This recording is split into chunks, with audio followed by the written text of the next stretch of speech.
The bar was loud, crowded, and restless. But everything fell silent in Captain Mara Keene's mind the moment a group of rowdy men drenched her with their drinks. They laughed without a clue that the woman they mocked was the Navy SEAL entrusted with leading the very task force they served under. What city are you watching from today? If this story resonated with you, hit subscribe for more real stories about extraordinary people. Mara arrived at the coastal bar after a long week of covert planning. She wanted nothing more than a quiet corner and a few minutes to breathe. Her team had been working on a joint operation with several units, including a group of soldiers she had not yet met in person. She came in plain clothes, no uniform, no rank displayed. The bar lights were warm. The air smelled of grilled food, and conversations blended together, creating a sense of calm she rarely experienced. Mara sat alone, observing the room with the discipline of someone trained to notice everything, yet choosing not to act on any of it. Few tables away sat 4 off-duty soldiers.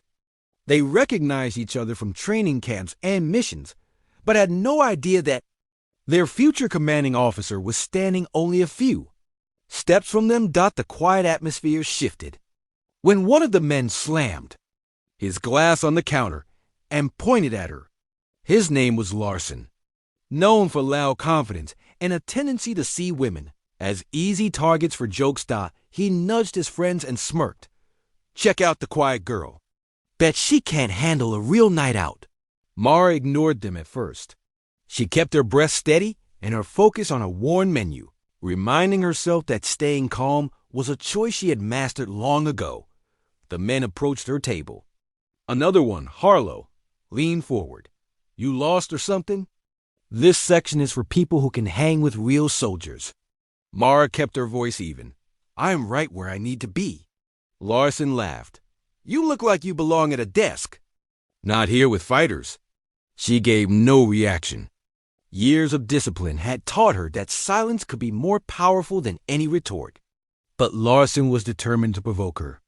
He grabbed a pitcher of beer, lifted it casually, and poured it over her without warning. The cold liquid soaked her shirt, dripped from her hair, and splashed onto the floor. The bar erupted with mixed reactions. Some laughed. Others looked away, uncomfortable but unwilling to intervene. Larson grinned with victory. "Now you match the energy here." Mara stood slowly. Not aggressive. Not shaken.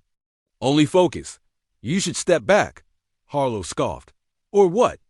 You going to lecture us?" The bartender recognized her from earlier conversations. He tried to step in, but she gave him a calm nod, signaling she had it under control. The men continued mocking her, expecting fear.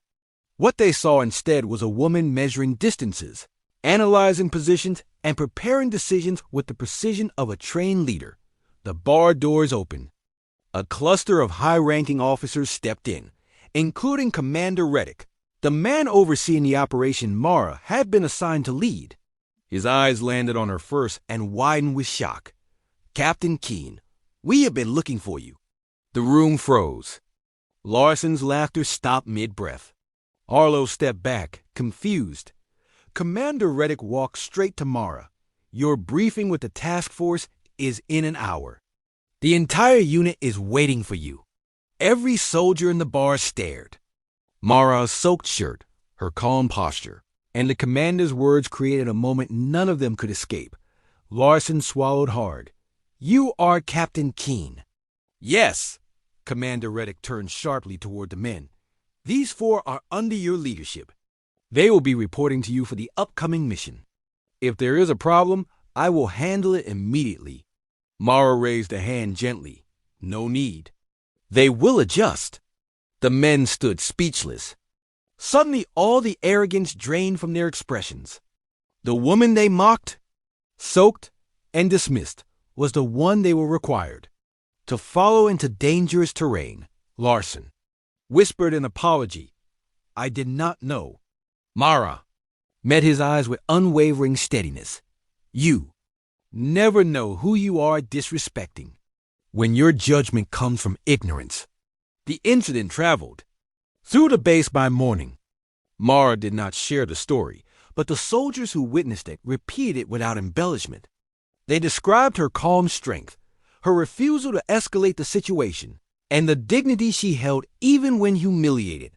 Larson and his friends arrived early to her first briefing.